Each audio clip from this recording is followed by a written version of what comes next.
कि संसार में राजन ऐसा कोई व्यक्ति नहीं है जिसको भगवान याद ना आते हो, हैं? लेकिन कब आते हैं?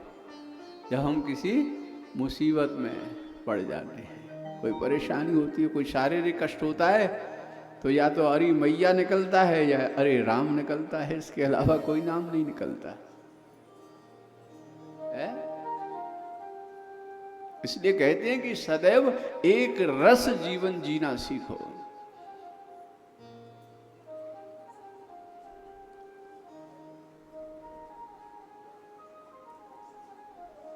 कभी दुख में तड़पो मती और सुख में फूलो मती, और प्रभु का नाम भूलो मती। ये सूत्र याद रख लो बस जीवन में। दुख में तड़फो मती, सुख में फूलो मती, हैं? प्राण जाए प्रभु का नाम भूलो मती।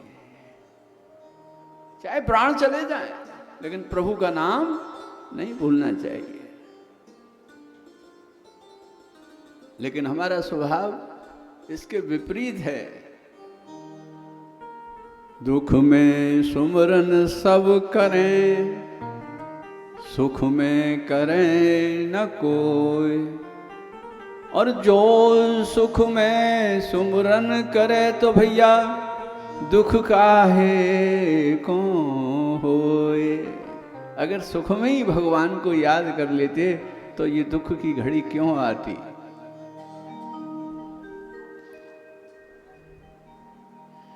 श्री हरि।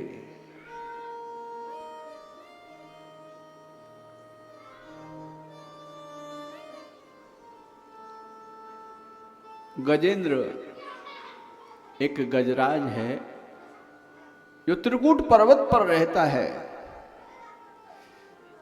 और त्रिकूट पर्वत क्या है? 3 चोटी वाला पर्वत है, 3 शिखर वाला। ऐसे त्रिकूट पर्वत पर एक हाथी रहता है, बहुत बलशाली है, और बल के अलावा उसका परिवार भी बड़ा है। 50 पत्नी और 150 बालक हैं। जब परिवार बड़ा होता है, धन बल बड़ा होता है, पद बल बड़ा होता है, तो समाज में जो है ना कुछ अनर्थ करता है या अपने बल का दुरुपयोग करता है, हैं? अब ये बलशाली है, जो छोटे छोटे वन्य प्राणी है ना, उनको आदेश देता है और बलात् जबरदस्ती वहां का राजा बन जाता है। राजी राजी गैर राजी, मुझे राजा मानो। गजराज की जय, गजराज की जय, गजराज की जय, सब वन्य प्राणी बोलने लगे। और गजराज जो है ना, अपने बल पौरुष का प्रयोग करके और मद मस्त जो है चाल चलता हुआ पूरे परिवार के साथ निकला है। एक दिन भक्त वत्सल भगवान किसी का अभिमान नहीं रहने देते हैं। उसको अपने बल का जो है अभिमान था, अपने परिवार का अभिमान था। भगवान ने क्या किया कि आज सरोवर में जब गजेंद्र नहाने के लिए गया, स्नान करने के लिए, और स्नान करने के लिए जब गया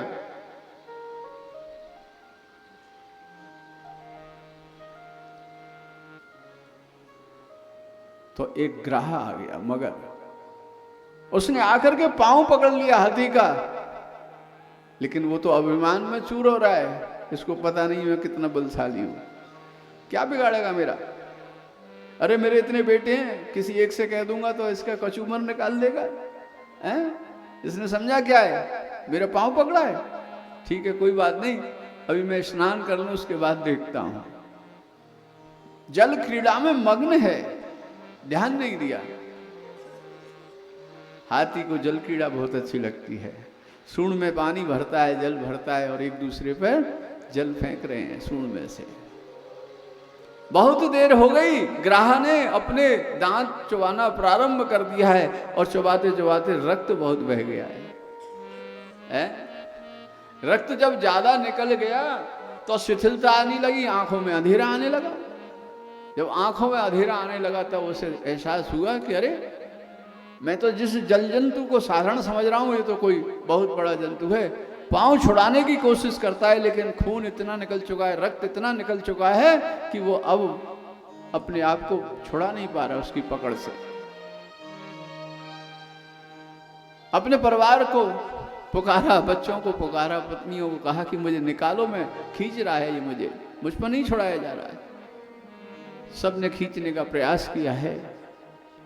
प्रातःकाल से संध्या की बेला हो गई, दूसरा दिन हो गया, निकलने में नहीं आ रहा। अब जो है बच्चे छोड़ के चल दिए, बोले पिताजी को तो मरना ही है, हम कहां तक डूबे इनके साथ में, छोड़ करके चल दिए। पत्नियों ने भी छोड़ दिया। थोड़ी देर बाद साथ देने के बाद में बोली क्या करें, जो मरने वाला है उसके साथ मरा थोड़ी जाता है। संसार का भी यही नियम है, जब हम पर विपत्ति आती है ना, आपदा आती है, तो हमारे अपने सब साथ छोड़ जाते हैं। यही स्थिति हुई आज गजेंद्र की। और गजेंद्र जो है रोने लगा, रुदन कर रहा है।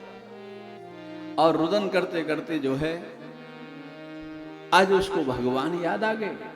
भक्तोत्साह प्रार्थना करने लगा। एवं व्यवसतो बुद्धा समाधाय मनोहृदि जजाप परमं जाप्यं प्राग्जन्मन्युनुशिक्षितम्। बड़ी मंगलमयी स्तुति की है। भगवान के लिए कहने लगा कि मेरे अंदर बोलने की शक्ति, मेरे अंदर चलने की शक्ति, हंसने की शक्ति जिस परमात्मा ने दी, उस ईश्वर की मैं प्रार्थना करता हूं, उस प्रभु को मैं प्रणाम करता हूं। वो आकर के मेरे प्राणों की आज रक्षा करें। जिसकी कृपा के बिना वृक्ष का एक पत्ता नहीं हिलता, वो प्रभु आकर के मेरी रक्षा करें। जिसकी कृपा के बिना सूर्य और चंद्रमा प्रकाशित नहीं होते हैं, वो परमात्मा मेरे आके प्राणों की रक्षा करे, मैं उसको प्रणाम करता हूं।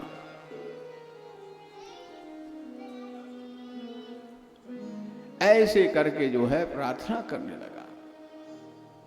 जो निर्गुण होते हुए भी सगुण हो जाता है, और जो निराकार होकर के साकार बन जाता है, जो अजन्मा होकर के जन्म ले लेता है, जो अनामी होते हुए सहस्त्र नामी हो जाता है, ऐसे भक्तवत्सल भगवान मेरे प्राणों की रक्षा करें, मैं उनको प्रणाम करता हूं। भगवान सोचने लगे, अजन्मा होते हुए जन्म लेने वाला तो मैं ही हूं। सब देवताओं पर ये आवाज पहुंची है, उसकी प्रार्थना उच्च स्वर से प्रार्थना की है, लेकिन कोई सहायता के लिए नहीं आता। मां भगवती जगत जननी परांबा ने सुना, बोले उसने मुझे थोड़ी पुकारा है, मुझे पुकारा होता, मेरा नाम नहीं जानता, केवल मां कह देता, मैं पहुंच जाती। वात्सल्यमयी मूर्ति बन करके इसके प्राणों की रक्षा करने के लिए, लेकिन मुझे बुलाया ही नहीं, तो मैं जाऊं क्यों? हैं? भोलेनाथ कहने लगे कि मेरा नाम भूल गया होता तो बम बम कह देता, तो पहुंच जाता। भगवान श्री हरि के कानों में पहुंची, बोले अजन्मा होते हुए जन्म, अनामी होते सहस्त्र नामी, ये तो मैं ही तो हूं।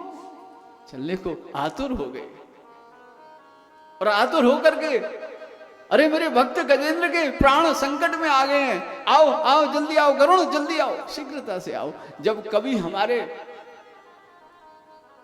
अपने अभिन्न प्रेमी या परिवारी जन या पर करके किसी मित्र सखा पे कोई आपत्ति आकर के पड़ती है और शीघ्रता में हमें जाना होता है ना, तो हम क्या कहते हैं? गाड़ी निकालो जल्दी, है ना, ड्राइवर को बुलाओ। तो भगवान भी जो है अपने गरुण जी महाराज को बुला रहे हैं, शीघ्रता से पहुंचना है ना। अब गरुण जी महाराज को अभिमान हो गया, गरुड़ जी महाराज को अभिमान ये हो गया कि भगवान जो है ना जगत पिता जगदीश्वर बने फिरते हैं, लेकिन मेरे बिना इनका काम नहीं चलता है। मैं इन्हें पीठ पे बैठा करके ले जाता हूँ, और जब मैं पीठ पे बैठा के ले जाता हूँ तभी ये शीघ्र पहुँच पाते हैं, अन्यथा नहीं पहुँच पाते हैं। भगवान तो घट घट के वासी है ना, अंतर्यामी है, और अंतर मन पढ़ लिया उस गरुड़ का। भगवान बोले अच्छा, इस गरुड़ को अभिमान रूपी ग्राह खा रहा है, तो पहले अभिमान रूपी ग्राह से अपने गरुड़ को बचाऊंगा, गजेंद्र को बाद में जाके बचाऊंगा। भगवान ने लीला की, जैसे ही आकर के खड़ा हुआ, इतराता हुआ इठलाता हुआ आराम आराम से, है ना। कभी कभी देखा है ना कि आपको जितनी ज्यादा जल्दी होगी उतना ड्राइवर जो है ना इतराने लग जाता है, हौले हौले जो है ना वाइपर से ग्लास पहुंचेगा, पानी के छींटे डालेगा, अखबार रगड़ने लग जाएगा, चाहे महीनों अखबार नहीं रगड़ा हुआ, लेकिन उस दिन जब आपको जल्दी जाना है तो अखबार लेकर के रगड़ने लग जाएगा, है ना। करते हैं ना ऐसी शैतानी। ऐसी आज इतराता हुआ धीरे धीरे हौले हौले आ रहा है गरुड़। भगवान समझ गए कि आज इसको ठीक करना है। भक्तवत्सल भगवान ने क्या किया, गरुड़ जी आए, बोले बैठो भगवान, कहाँ चलना है, जल्दी बताओ कौन सी दिशा में चलना है? भगवान ने लेकर के अपने बाएं हाथ की कनिष्ठ का उंगली ली। ये छोटी उंगली जो है बड़ी करामाती है भगवान की, इसी से भगवान ने गिरगिराज धारण किया, और इस उंगली को उसकी पीठ पे जो है भगवान ने नीचे की ओर दबाना प्रारंभ कर दिया। जैसे ही दबाया और बोले कि चल, अब उसका तो पीठ दबी जा रही है, भगवान की उंगली का वजन नहीं संभाल पा रही। भगवान ने और थोड़ा सा पुश किया, अरे भगवान क्या हो रहा है, अरे दम निकल रहा है भगवान ठीक से, अरे भगवान ये क्या हो रहा है। बोले चलो ना जल्दी चलो। बोले बैठ तो जाओ भगवान, ये कैसा विनोद है। भगवान बोले कि अभी तो आप मन में ये विचार कर रहे थे कि मैं बिठा करके ले जाता हूं, जगत पिता जगदीश्वर बने डोलते हैं? अब क्या हुआ तुम्हें, तुम मेरी उंगली को भी नहीं उठा पा रहे? अरे पगले, ये तो मेरा स्वभाव है कि मैं जो है जो कुछ भी करता हूं श्रेय अपने सेवक को दे देता हूं। तू मेरा सेवक है ना, तो सेवक बना रहे, मेरा बाप मत बन। ये तो मेरी कृपा का अनुभव कर कि मैं तुझे अपने पांव में दबा करके ले जाता हूं। तुझ में सामर्थ्य नहीं है कि तू मुझे लेके जाए, मैं अपने पांव में दबा के उड़ा के ले जाता हूं, कह देता हूं गरुड़ जी लेके आए हैं। करते हो तुम कन्हैया, मेरा नाम हो रहा है। तो ये प्रभु का स्वभाव है, मेरा आपकी कृपा से। तो भगवान का स्वभाव है, ये श्रेय अपने भक्त को दे देते हैं। आज जो है गरुड़ जी का अभिमान खंडित किया भगवान ने, और खंडित करने के बाद में पहुंच गए कहां? पहुंच गए जहां गजेंद्र के प्राण संकट में हैं। और दूर से ही देखा गजेंद्र ने कि श्रीमन नारायण आ रहे हैं, और प्रार्थना करने लगा, सोऽन्तस्सर्वबलेन गृहीत आर्तो दृष्ट्वा। अरे प्रभु, अब किसी का नाम नहीं ले रहा है, और नाम न लेते हुए क्या कह रहा है, हे गोविंद कहना चाहता है। गो कह पाया, तब तक भक्तवत्सल भगवान ने सुदर्शन चक्र को आज्ञा दे दी, और सुदर्शन चक्र को आज्ञा दी, सुदर्शन चक्र ने लेकर के जो है ग्राह का मस्तक छेदन कर दिया उस मगर का, और गजेंद्र के प्राणों की रक्षा कर दी।